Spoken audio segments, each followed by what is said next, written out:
বাংলাদেশের সাথে পাকিস্তানের দ্বিতীয় ওয়ানডে খুবই একটা ইম্পর্টেন্ট একটা ম্যাচ দুই টিমের জন্য। এখানে বাংলাদেশের জন্য যেমন ইম্পর্টেন্ট, তার থেকে বেশি ইম্পর্টেন্ট এখানে পাকিস্তানের জন্য।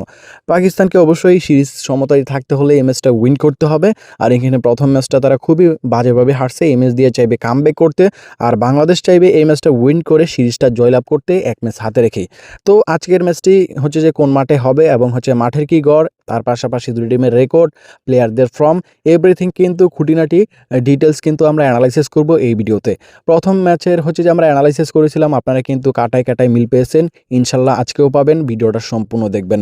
তো লাইক করে চ্যানেলটিকে সাবস্ক্রাইব করে আমাদের পাশে থাকতে পারেন। আইপিএলেও কিন্তু এভাবে অ্যানালাইসিসের ভিডিও এই চ্যানেলে পেয়ে যাবেন সম্পূর্ণ বাংলা ভাষায়। তো চলুন আমরা প্রথমেই মাঠ দিয়ে শুরু করি আজকের ম্যাচের অ্যানালাইসিসটি।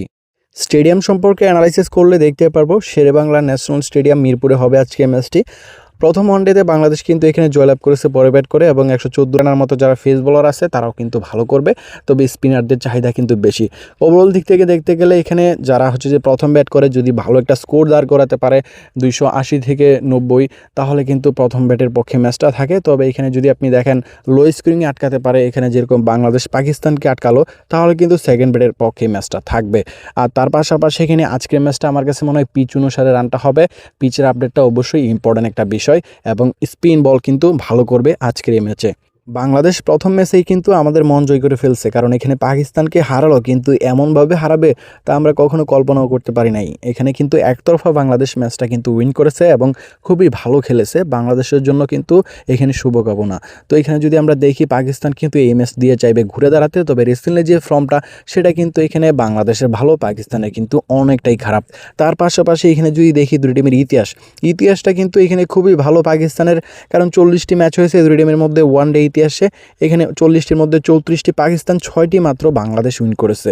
তো এখানে রেকর্ড ইতিহাস সেটা কিন্তু পাকিস্তানের অনেকটাই ভয়ঙ্কর। পাকিস্তান কিন্তু বাংলাদেশের বিরুদ্ধে বেশি উইন করে থাকে, তাদের রেকর্ড কিন্তু অনেক ভালো। আজকের ম্যাচের মধ্যে এখানে কিন্তু পাকিস্তানের যে হচ্ছে পাবলিকের ডিমান্ড, তারপরে হচ্ছে যে অনলাইন রেট, তো সেইখানে কিন্তু হেড টু হেড রেকর্ডে পাকিস্তানের পাল্লাটা ভারী।